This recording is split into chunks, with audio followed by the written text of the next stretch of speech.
গতকালও তার গাড়ি লক্ষ্য করে বোমাবাজির অভিযোগ উঠেছে এবং আজও কিন্তু পরিস্থিতি একেবারে উত্তপ্ত।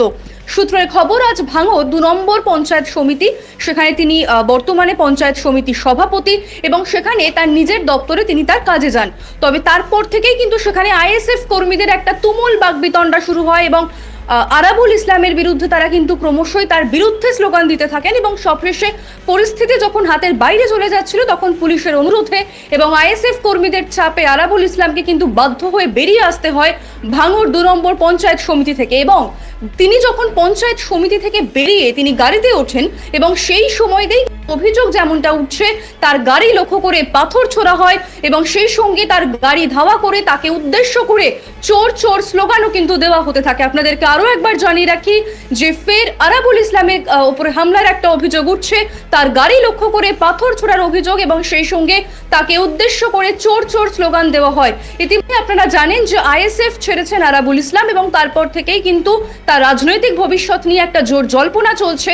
এদিন পঞ্চায়েত সমিতির সভাপতি তিনি বর্তমানেও রয়েছেন সেই কাজে বা তার নিজস্ব দপ্তরে তিনি যান, তবে সেখানে কাজ তো দূরস্থ, তার বিরুদ্ধে স্লোগান দিতে থাকে এবং গোটা পরিস্থিতি কিন্তু উত্তপ্ত হয়ে ওঠে এবং তারপরেই তিনি যখন গাড়িতে ওঠেন তার উপরে হেন হামলা বলে দাবি আরাবুল ইসলামের। একটা ব্যাপার হচ্ছে, এরা পাগল হয়ে গেছে। রাত্রি আমার উপরে হামলা করলো, সেখানে নওশাদ বলল যে আরাবুলের লোকেরা করেছে।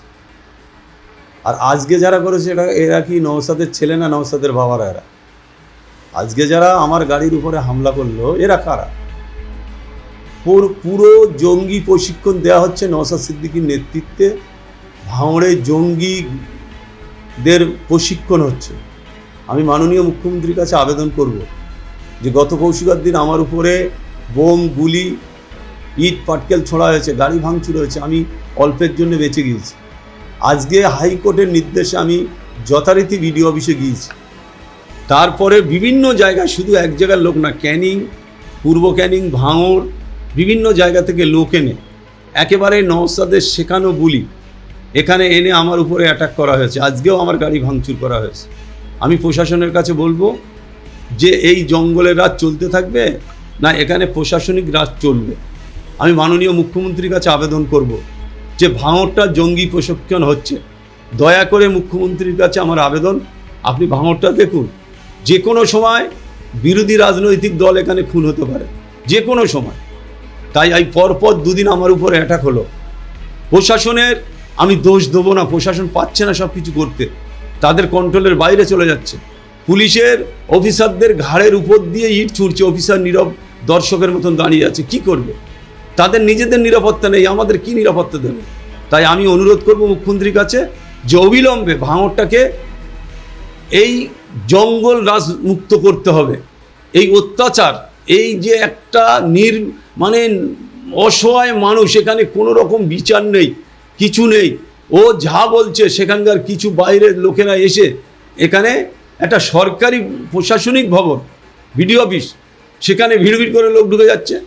রাস্তার বাইরে ইট নিয়ে দাঁড়িয়ে রয়েছে, পুলিশ দেখতে পাচ্ছে, কিন্তু নীরব পুলিশ পাচ্ছে না কিছু করতে। তাই আমার কাছে, আমি পুলিশের কাছে অনুরোধ রাখবো যে আজকে যারা আমার উপরে অ্যাটাক করেছে, আজকে যারা আমার উপরে গাড়ি ভাঙচুর করেছে, তারা ওই রাত্রি, গত কৌশিকাদের রাত্রি যারা বোম চালিয়েছে তারাও এর মধ্যে কিছু লোক তারাও ছিল। তাই আমি অনুরোধ করব, নওশাদ এইগুলো কারা? তিনি বলছেন আরাবুল এটা সিম্পিতি নেওয়ার জন্য করেছে।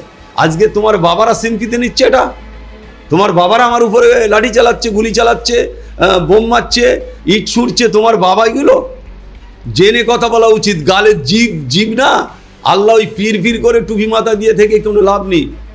মিথ্যে একেবারে, এই তিনও আইএসএফটা, এদের মিথ্যে ছাড়া এদের মধ্যে কোনো সত্যি কথা এদের মধ্যে নেই।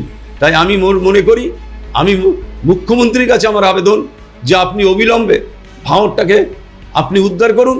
যে কোনো সময় এখানে বড় দুর্ঘটনা ঘটতে পারে। প্রতিদিন প্রতিনিয়ত নওশাদ সিদ্দিক এখানে বৈঠক করছে, ডেকে এখানে এর হামলা করতে হবে, ওর হামলা করতে হবে। এটা যেন আমরা পাকিস্তানের মতো একটা জায়গা দেখছি, যেটা পাকিস্তানি হামলা চলছে। তাই অবিলম্বে এই হামলা বন্ধর দরকার আছে। আপনার উপর হামলা কেন? আমার উপরে হামলা, ওরা তো দেখেছে আরাবুলকে অনাস্থা এনেছি, অনাস্থা আমার বিরুদ্ধে অনাস্থা এনেছে, যখন ফেলতে পারেনি তখন আমার উপরে হামলা শুরু করেছে। আপনারা দেখেছেন গত পরশুর দিন হামলা করেছে, গাড়ি ভাঙচুর করেছে। আজকে ঠিক সেইরূপভাবে সেইরূপ কায়দায় আমার উপরে হামলা হয়েছে। তাহলে এটা আমরা কি কোন গণতন্ত্রে বাস করছি, আমরা কোন জায়গায় বাস করছি? এটা নওশাদের বলতে হবে যে এটা কারা? তুমি প্রশিক্ষণ দিচ্ছ ফুরফুরায় বসে বসে, যাও এরে মারো ওরে মারো ওরে ধরো ওরে কাটো, এটা কোথা থেকে হচ্ছে? তাই আমি আবার বলবো, অনুরোধ করব যে প্রশাসন এখানে কায়েম করুক, প্রশাসনের মতন কাজ করুক। প্রশাসন দুর্বল হলে মানুষ প্রোটেকশন পাবে না। তাই অনুরোধ করব যে প্রশাসন অবিলম্বে সক্রিয় ভূমিকা পালন করুক, তাহলেই আগামী দিন দেখতে পাবেন ভাঙড় শান্তি ফিরবে।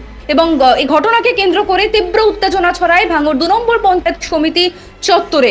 সব মিলিয়ে কিন্তু এই মুহূর্তে আরাবুল ইসলাম তার আইএসএফ ছেড়ে বেরিয়ে যাওয়ার পরই তার প্রতি বা তাকে লক্ষ্য করে যে একের পর এক এই যে বোমাবাজি অথবা এই যে পাথর ছোড়ার যে হামলা, অর্থাৎ পাথর ছোড়ার যে অভিযোগ উঠছে, সেখানেও একাধিক অভিযোগ কিন্তু প্রকাশ্যে আসছে। কে বা কারা করছে বা কি কারণে তার উপর হামলা, যথেষ্ট কিন্তু তাৎপর্যপূর্ণ এটা, এবং কি কারণে হামলা বা সেদিকটা কিন্তু খতিয়ে দেখা হচ্ছে। এটা ভুল কথা, কারণ আরাবুলের কিছু দালাল আছে, তারা আরাবুলের গাড়িতে মেরেছে যাতে আরাবুলের হাইলাইট হবে।